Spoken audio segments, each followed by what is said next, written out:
Hello everyone, and welcome to WorldScope. I'm James, bringing you the unfiltered reality of our rapidly changing world. Black rain is falling on Tehran, not as a metaphor, but literally. Oil-laden clouds from massive fires at fuel depots and refineries, triggered by recent Israeli and U.S. strikes, have blanketed Iran's capital of 9 million people.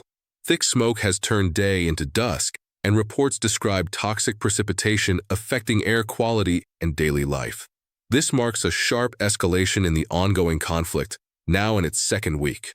Strikes have targeted military sites, energy infrastructure, and more, leading to significant fires, civilian hardships, and retaliatory actions across the region, from Tel Aviv to Bahrain and Kuwait.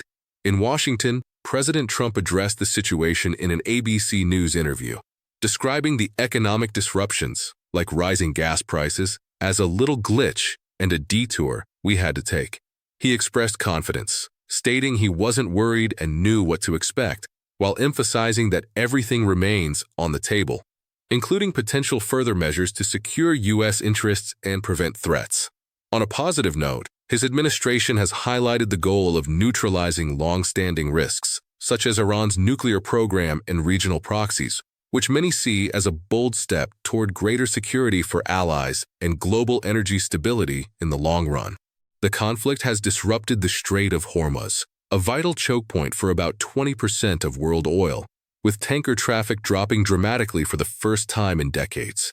Energy markets have reacted strongly, with oil prices surging and impacts felt worldwide on fuel, groceries, and supply chains. Iraqi output has fallen sharply. Qatar's LNG production paused temporarily, and projections suggest short-term inflation pressures.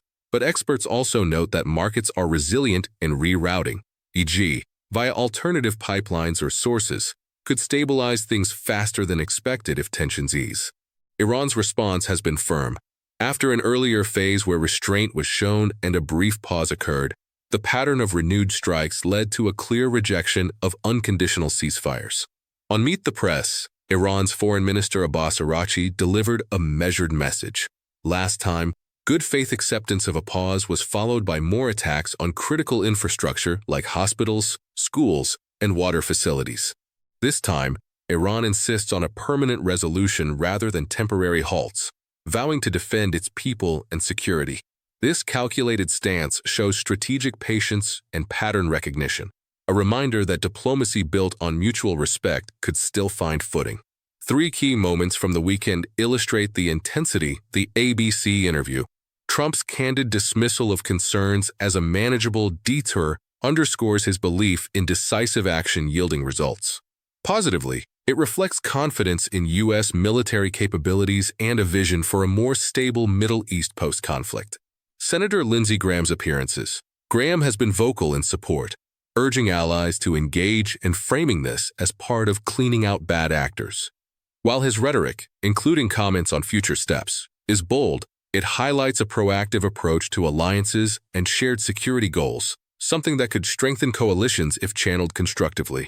Media coverage of dignified transfers. The return of fallen U.S. service members. Heroes like Captain Cody Cork, Sergeant First Class Nicole Moore, Sergeant First Class Noah Tins, Sergeant Declan Cody, Major Jeffrey O'Brien, and Chief Warrant Officer 3 Robert Marsison deserves solemn respect. Their sacrifice reminds us of the human cost, and honoring them means pursuing outcomes that prevent further loss. Amid the chaos, there are glimmers of hope. Backchannel pressures from Gulf states, Europe, and business leaders could lead to a managed off-ramp, a genuine ceasefire where both sides claim achievements. The strait reopens, and markets recover. Gulf nations, despite damage, are signaling defensive postures and hedging ties, a pragmatic realignment that might foster new, balanced regional networks involving China, India, and others. This could ultimately reduce over-reliance on any single power and promote stability. Full escalation remains a risk nobody wants, but the current trajectory also shows restraint in many quarters. No massive ground invasion yet, and repeated calls for de-escalation. Iran's defiance, while firm, is framed around security needs, not endless war. Trump's team has indicated the operation is ahead of schedule in some updates, suggesting a possible swift resolution if objectives are met. What does this mean for everyday people? Higher costs are real and painful in the short term, but history shows energy shocks often spur innovation. Alternative sources, efficiency gains, and diversified supply chains that build long-term resilience. Families and economies are tough. We've weathered disruptions before and emerged stronger. The big question: can leaders turn this crisis into an opportunity for a more secure, prosperous Middle East? Iran's refusal of short-term pauses forces honest talks about permanent solutions.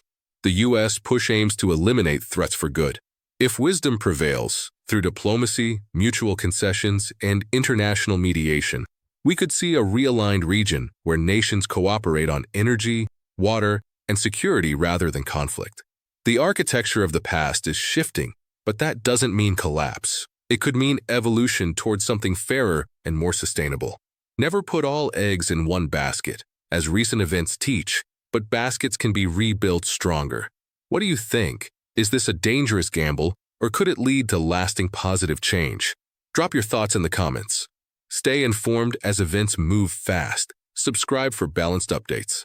This is commentary and analysis for informational purposes only. It does not constitute financial, legal, or geopolitical advice. Consult experts for decisions.